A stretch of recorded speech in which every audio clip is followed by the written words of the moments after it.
everybody, it's Aquila, and this is a Lefty and Air podcast, episode 107. Thank you for coming and checking out my YouTube channel. All my words were kind of just all mushed together. I post episodes every week on Saturdays of my week prior and what I'm doing, whether it's knitting or crocheting or cranking on some machines I have, all the things. I'm sorry that I have to record in this dungeon of dungeons.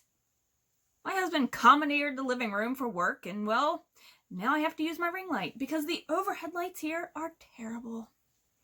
My name is Aquila. I said that already? Yeah. Coming to you from Baltimore, Maryland. It's getting warmer, y'all. I'm excited. So excited. Yeah. I also want to thank everybody for all the comments on last week's episode. If you haven't seen last week's episode, I showed some crank socks because I have an Erlbacher Speedster. You can't really see it. It's back there. I have a sock knitting machine. And I cranked some plain socks with plain white yarn. And then I decided to attempt to tie-dye them. They came out okay.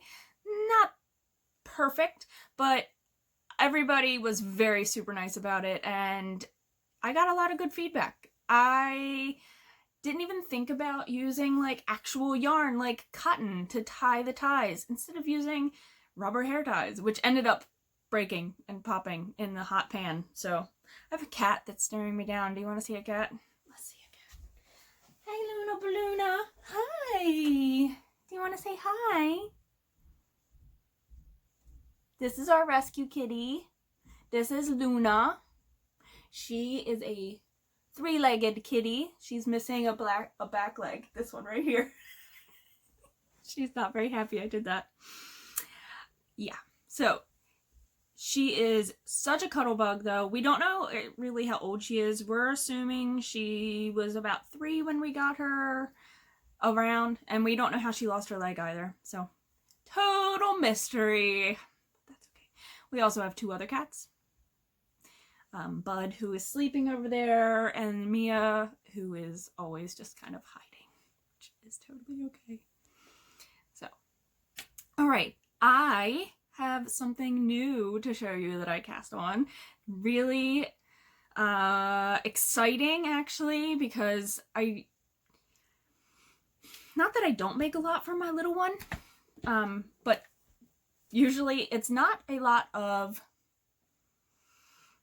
sweaters. At least lately, I haven't made a lot of sweaters. You know why? Because she's 5. And you know why? They grow a lot. You put food in their mouths and they grow, and then they don't fit the stuff that you just bought 2 days ago. She had decided she loved this yarn that my husband dyed. If you watch those videos, you know he has his own video series on this channel. And he dyed this yarn, and she fell in love with it. Wow, look how bright it is. Luna. She's like sitting right outside the camera view. So, he dyed this yarn. All right, you're gonna have to go. Bye. And she loved it so much, and my husband only dyed 1 skein. And then he dyed a 2nd skein, and they're pretty similar in general, but the pattern she picked, we went through some things. She wanted pants. I'm like, I'm not making you pants, baby. I'm just not making you pants. We went through Ravelry and found like a bolero. It's like a little cover-up. I said, that would be awesome. That would be perfect. I'll make it a little bigger. You can grow with it. It's good. So the pattern I found is called the Entrechat. Entrechat? And I had to Google it to pronounce it because I wasn't sure. I think it's French. Maybe it's French. It's the move that ballet dancers make when they jump in the air and they flutter their legs together, is what I read. Could be completely wrong. But this is the fingering version, and it's by Lisa Chemery. Chemery. I will always put the links down below. I will always label my links if they are Ravelry links because people are still having issues from what I can tell. And if there are outside links from that designer, I will try to also link those too. I am making the 8-year-old size. I know my daughter is not 8, but I'm afraid to make the 6-year-old size. She's already in 6 size, like that age range clothes. And if I make that, she might just grow out of it right away. So I did not decide to do that, and I went the size up. And this is actually the largest size. So she must have I think she has a DK weight version of this also. Again, I went with the fingering weight because that's what we had. Although I could have held it double, but when you do that, you lose some of the integrity of like all the speckles and stuff. And I wanted to use it as a single strand. And I have gotten to the point where I am going to split for the little sleeves, put that on holders. I'm using, calls for a 3mm, and I think it said a US 2.5, but my US 2 says 3mm, so I'm not quite sure if just they're not labeled exactly the way they should be labeled, but that's what I'm using. And let me show you how far I am. So it starts off with like a little garter ridge at the top. Let me unfocus that so it'll maybe focus on this. So there's a little garter ridge. This is the front.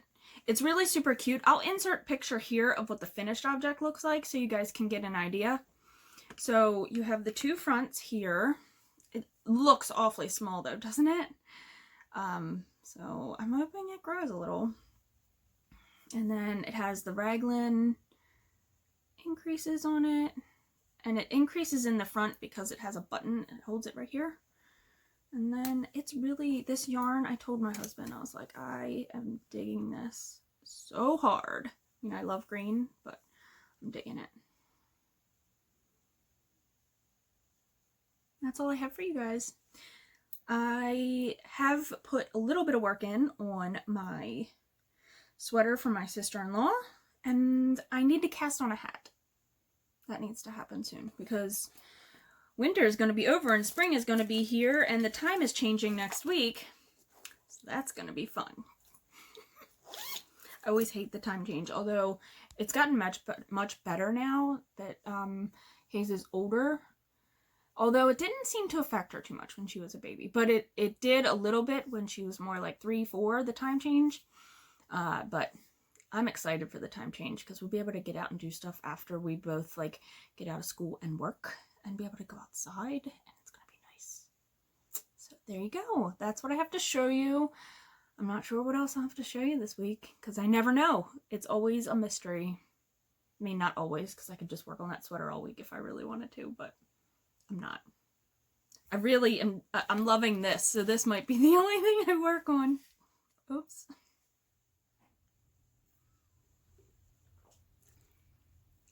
They had a cold brew chocolate stout coffee.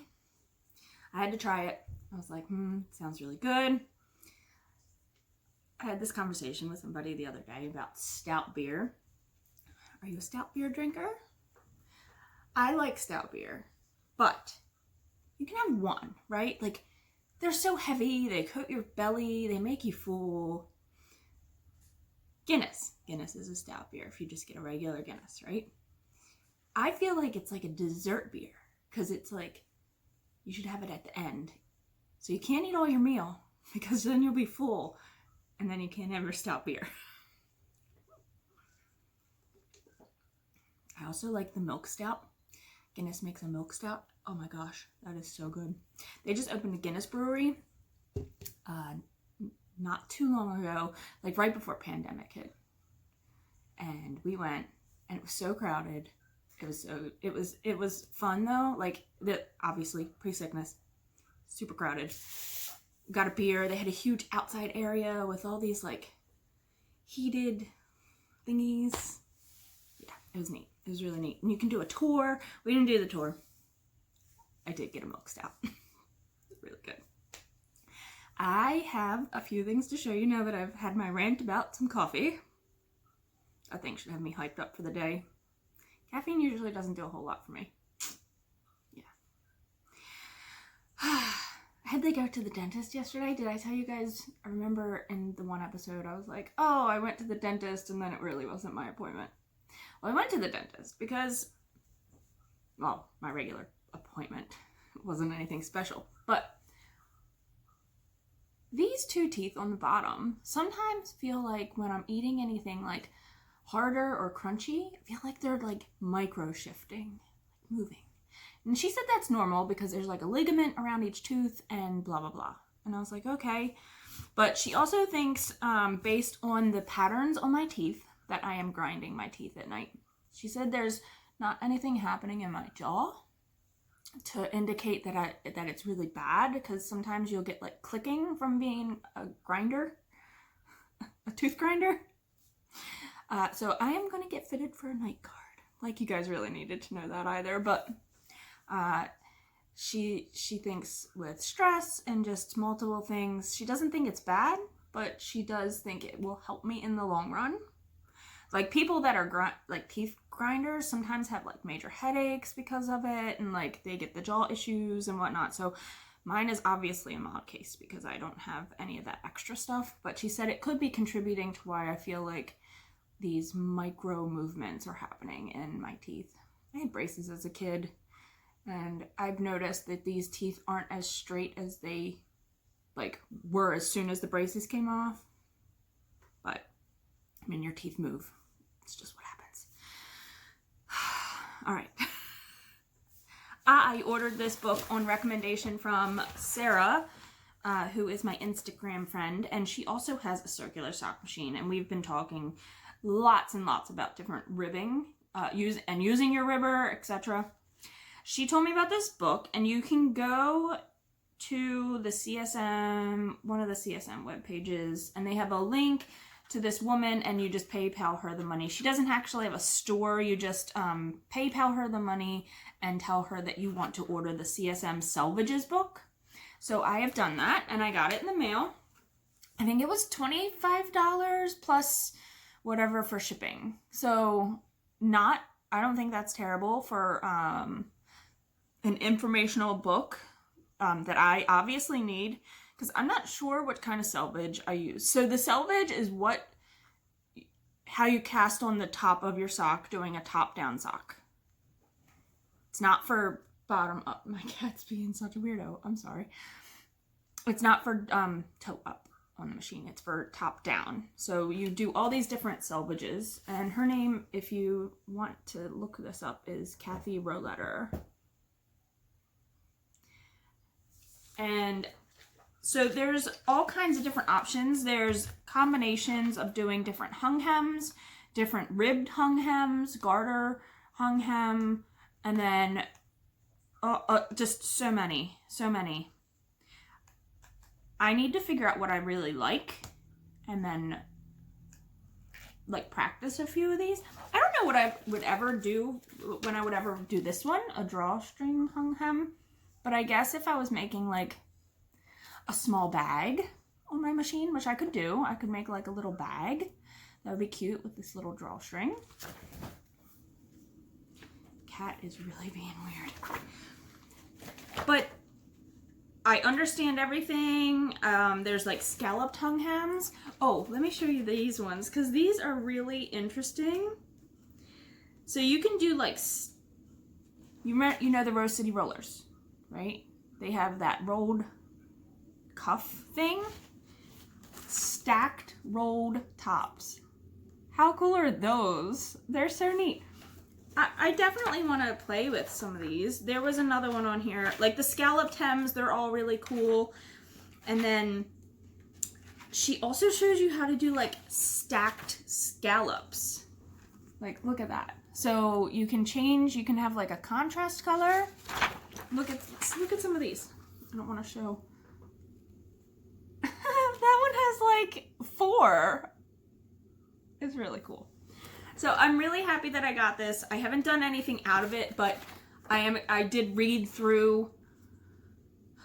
I read through almost every one of the instructions for all of these, except for the ones where I can't do if it's not divisible by 3. My machine is not divisible. The 64, which is what I mostly crank on, is not divisible by 3. I got to do 1 by 1s or something divisible by 4, not by 3.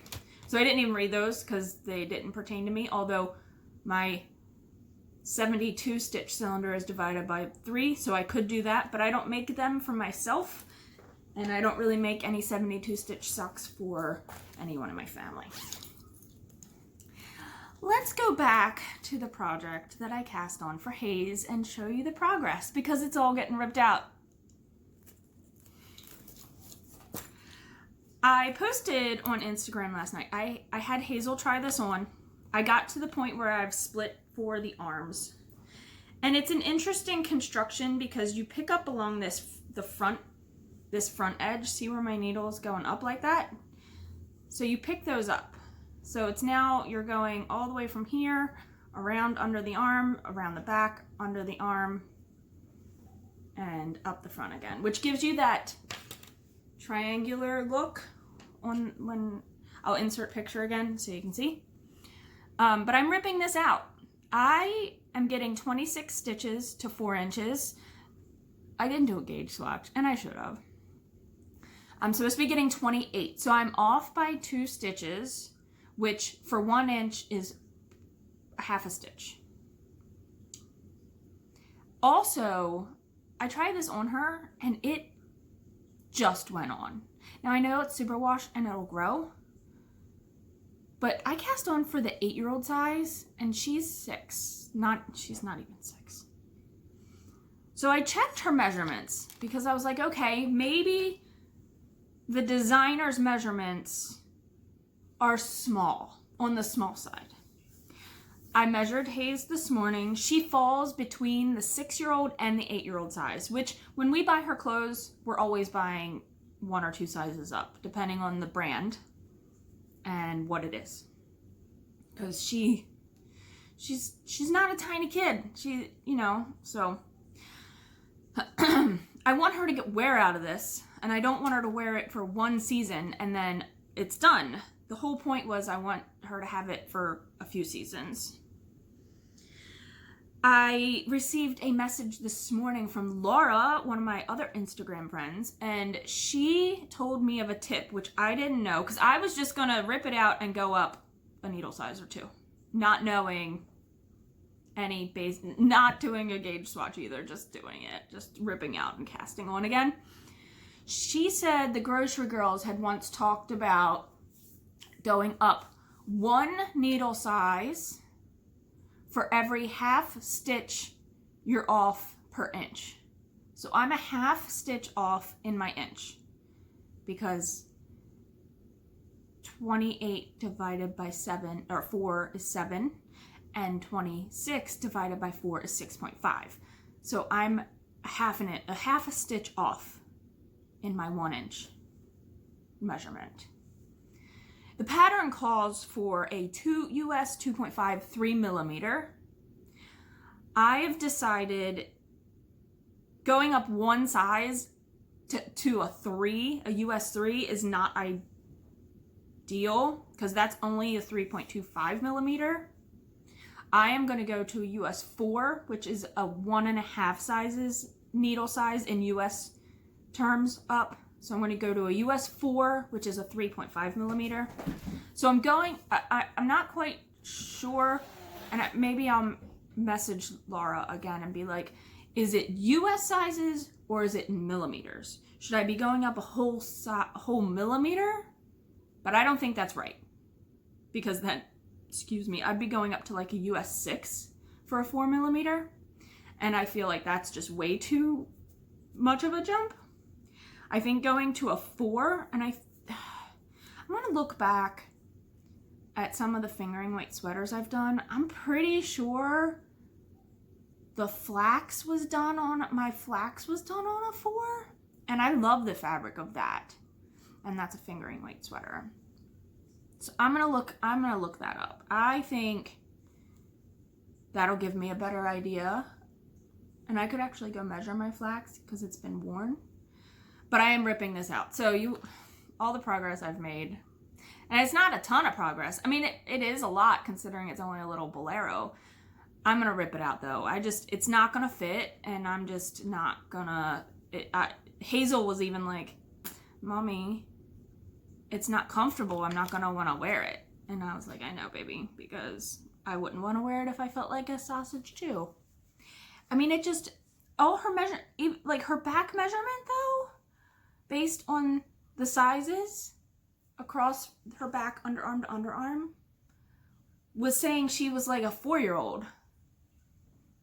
I mean, so even if I, like, this is not, I'm not getting gauge. It's not right. I figure if I go up the right sizes, it'll give me the right size for the 8-year-old, which she's between anyway. And she's more closer to the 6-year-old size than she is to the 8-year-old size. But I mean, the difference was only 2 stitches. You cast on 2 stitch difference from the 6-year-old to the 8-year-old. I also could just cast on more stitches. I think I could figure that out. I have to look further in the pattern because there is like a texture, and I have to see if that has to be divisible by a certain number to make that work. But I don't think I want to do maths. And although I've just done a lot of maths in front of you right now, I don't think I want to do the math to add stitches. I'm just going to go up the needle size. I mean, it's a pretty fabric, but it could go up a size or 2 and it would be okay. So there you go. I thought I was making progress. And now I'm going backwards. Oh well. So is life. I'm gonna drink some more coffee. I'm gonna rip this out and then I'm gonna log in for work. Hope everybody's having a good week. Okay, everybody, today is Friday and it is the 12th of March. Tomorrow marks the 13th of March, which is 1 year since I started working from home. So they sent us home. They wanted to have a test day and see how we worked logging in through VPNs and doing all that jazz. And I remember John was like, oh, you're working from home. Let's go to lunch, because he was working from home. We went to lunch that day. I had this giant salad, which was amazing. We had a beer. Get home, I finished work, and then they email us saying, you're not coming back in the office. So I know tomorrow's going to be a little crazy because Saturdays are always a little hectic. Hayes is here, recording's hard. And I know I'll probably forget to mention that tomorrow marks the year for me. I know everybody's year mark is a little different because not all companies shut down right away. Some shut down earlier. Some people were posting yesterday. Some people I know are ramping up to posting. So yeah, the sickness. That's what we call it. The sickness. My dad actually came over yesterday. We haven't seen him in a while. When it's cold, he doesn't come out a whole lot. He actually said he was going to get the vaccination, which I honestly was a little surprised. My uncle got it. He is a veteran, so he went to the VA and got his, so that worked out. And so my dad's just waiting. He's in the bracket. He's just waiting for them to have doses somewhere closer because he doesn't want to go to, I know they're doing like the stadium downtown and all that, and so he's just waiting. So yeah, weird times. Stuff's starting to open up here, and honestly, I know we've been out to eat and we've done I've done minimal shopping, and when I do go shopping, it's usually when it's not busy. So I know I want things getting back to some like pre-sickness, but at the same time, this whole year has been like an isolation for me. I haven't seen my knitting friends. I saw them twice and it was very short time. We were all masked, and I miss my friends. I miss my coworkers. I'm getting like a little emotional. But I miss interaction with people, not through video, not through email. Yeah. So I think I am trying to get emotionally ready to go back to some sort of, quote, normal. And it's not going to be normal because people are still going to be masked and whatnot. So it's not going to be normal. It's not going to be normal. It might not ever be. I don't know. I just don't know. Like John wants to go to ball games because they're going to be opening that up to the public this year. I'm nervous. I'm nervous. I'm sure everybody's a little nervous. I think it just has changed our mindset so much.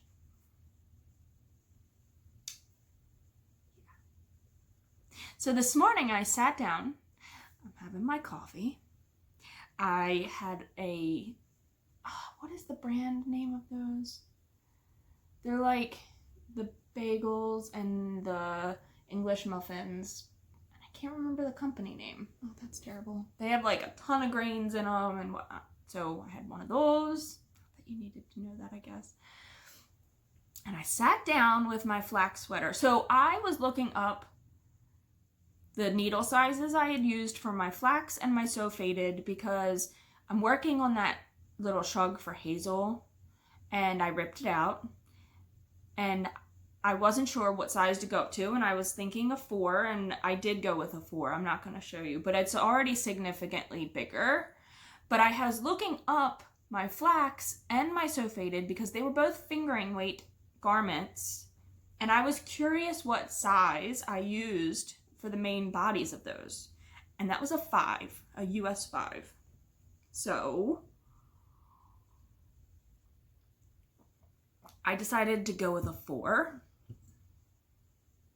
I think it's going to give enough room when all's said and done.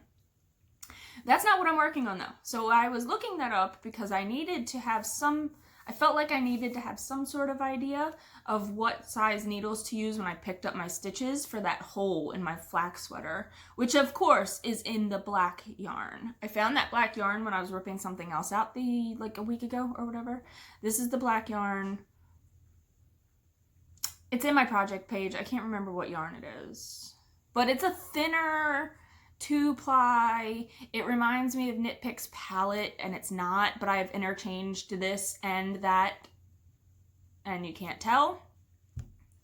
I've now picked up around that hole and that hole was 2 rows tall. It had messed up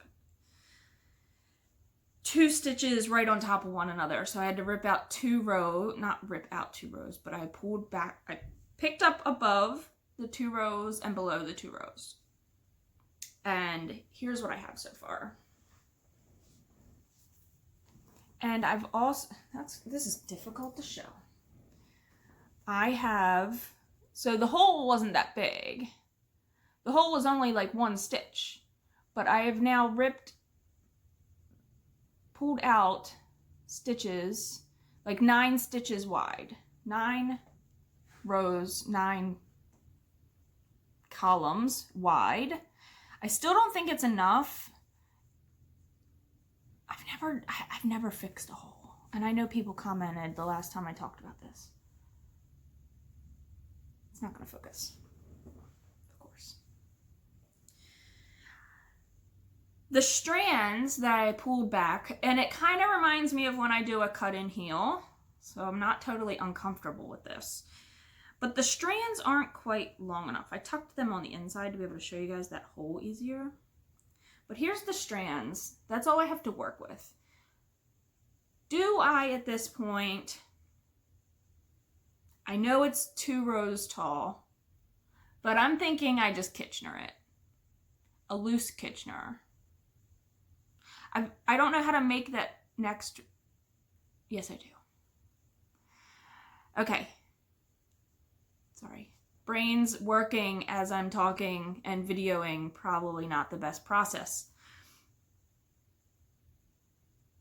I'm going to rip out a few more columns to make it a wider area. I'm going to take the bottom needle. No, this was top down. I'm going to turn it upside down, work top down the way I would have knit it. I'm going to work a row of stitches regular, just knitting them, leaving a long tail. And then I'll work the 1 row And from that row, I will Kitchener to the next row, which I have picked up. That way, my one row of Kitchener is not covering 2 rows. If I work 1 row and work a Kitchener row, there's my 2 rows. This will probably be done before you see this, so I appreciate any comments though that you still can give me, because I actually have my So Faded sweater actually has holes in it also. Woe is me. That one has more spots, and I thought about just doing some decorative stitching over top instead of actually fixing it with real looking knit stitches. But I don't know yet, because I really like that sweater, and I don't know if I want it to look like it has patches on it. I would rather it look like normal, but I don't have the yarn for it. So it would be another yarn that's kind of equivalent. All right. Wish me luck, even though you're not going to see this till after I've probably done it. I've rambled quite a lot. All right. I'll see you guys tomorrow. It's Saturday.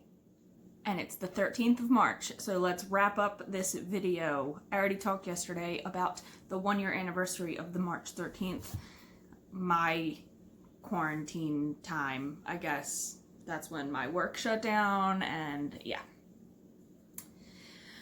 It's all still so weird. It's very weird. Yeah. Let me show you the progress I made. So, I was not lying that I did rip out. I ripped out Hazel's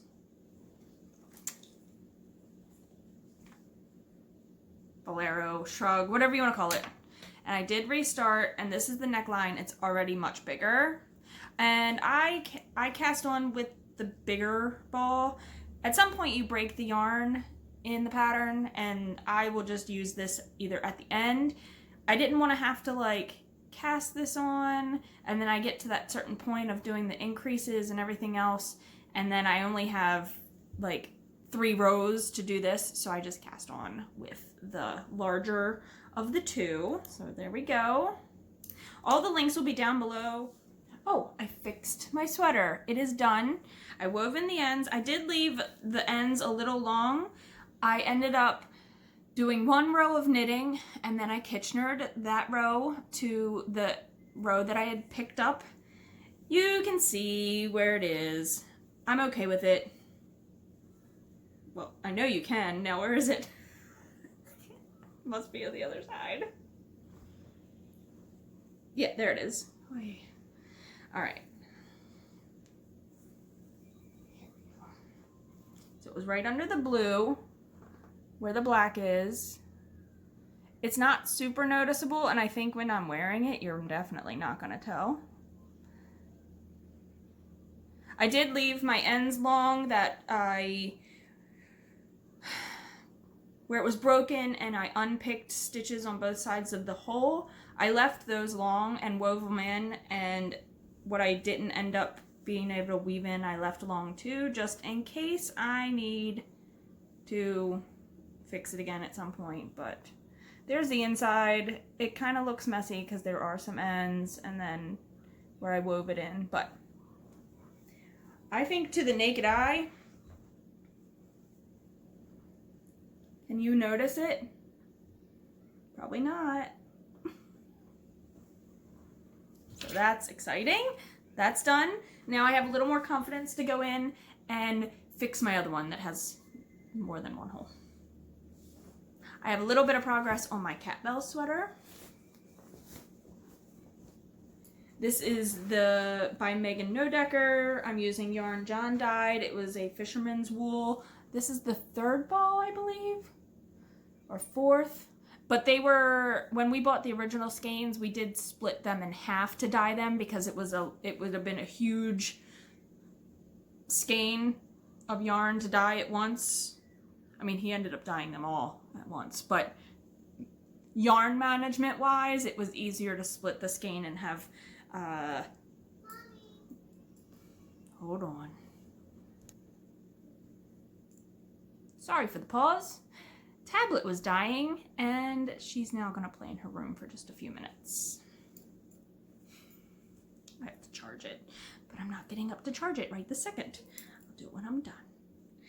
I am pretty far into the body. There's where I was the last time, where the crystal is. And I will be moving that right this second. So I put on 1, 2, 3, 4, 5, 6, 7, 8 ridges. So that's 16 rows, not too shabby. I was doing some math last night compared to the first one I made. And I am more than 50% done the patterning on the body. So that's always good. This has been great TV knitting. I'll get to that in just a second. So there you go. It does have a noticeable difference in the balls. I think I probably should have alternated skeins.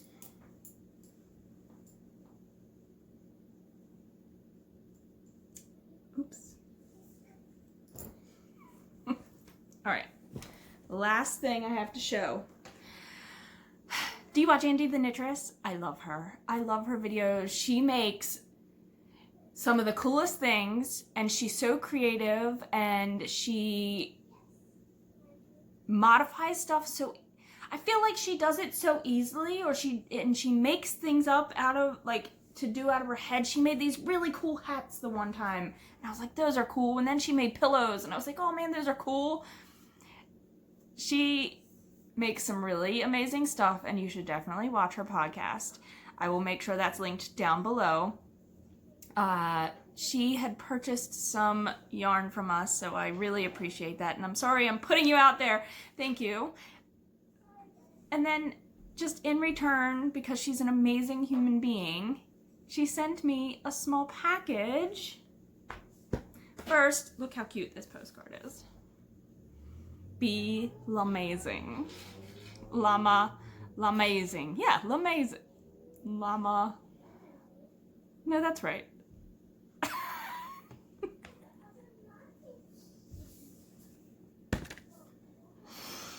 She also sent these super cute stickers for Hazel's skateboard. How awesome. Oh my god. I couldn't let her have them until I showed them. They're so cute. I mean, they're so cute. She liked them too and wanted them right away, but I was like, no.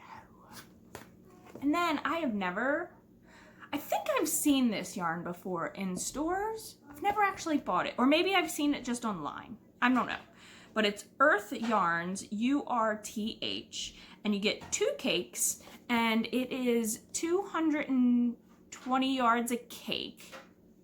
So you get 440 yards. This is color 17, and it's a St. Patrick's Special Edition, and so they'll match. Those are so cool. I've never used these before, and it's a 75 superwash merino, 25 nylon. And also what I think is really interesting is it says, in partnership with Trees for the Future, each pair of socks plants a tree. You use the hashtag knit one, plant one. You share a picture of your socks, finished or in progress, use the hashtag, and we'll plant an additional tree for every post. So if you do use this yarn or have used this yarn, definitely use the hashtag if you can. And then they give you the Instagram and their website. So, boing. There you go. Awesome. Thank you. I am really excited. I don't know if I want to put these on my machine. I think I want to hand knit these because they're so cool. Look how they stripe. I wonder how they did the heel.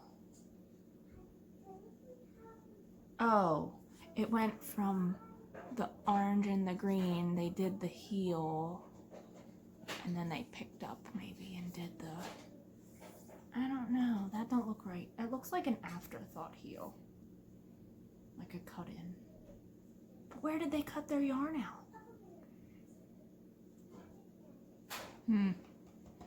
I might just have to use contrasting heels. That's too much thought. Too much thought about this when it's not even on my needles yet. That's the Barbie dream house making noise. I think the elevator is a little broken. No, it's not broken. It just sounds like it's broken. TV knitting. I have been watching Star Wars. So John doesn't like Star Wars. Don't hate him. Don't hate him because he doesn't like Star Wars. Or don't hate me because I like Star Wars. I think you're either in the camp that you like Star Wars or you don't like Star Wars. There's not really an in-between. I had seen all, of course I had seen 4, 5, and 6. And then in college I had seen 1, 2, and 3. And I had not seen any other ones after that. So after everybody's in bed, I've been watching them. So I've now watched 7, 8, and 9. I really enjoyed them. I guess some people didn't like certain characters, but I mean, that's everything, right? And how are you going to keep using the same characters like 30 years later? You're not, right? You're not going to, I mean, obviously some of the characters are there, but they're aged. But I loved it. So I am now going back to watch the standalone movies, which is Solo and Rogue One. I've not seen them either. And then I'm so excited because I am like super geek and I have to watch them in order. And I feel like I should have rewatched the first 6, but I didn't. I can't wait to watch The Mandalorian. I have not watched The Mandalorian because I felt like guilty watching that without watching the other movies first. I know I don't have to because it's probably standalone also, but I felt guilty not doing that. So I'm gonna watch all that. John's like, I can't believe you're watching that. I'm like, but I like it. I've always liked it. And so I just have to watch it by myself. Hayes isn't at an age where I think she's old enough to really care. She's watched a little bit of Star Wars-y stuff and whatnot, but that's about it. So, all right, it's time to end this. I hope everybody's having a fantastic week. Spring is coming. Set your time, whatever. I'm always bad at that. Forward. We get a little more daylight after work. That's exciting. And yeah, I'll talk to everybody in the next episode. Knit happy, y'all.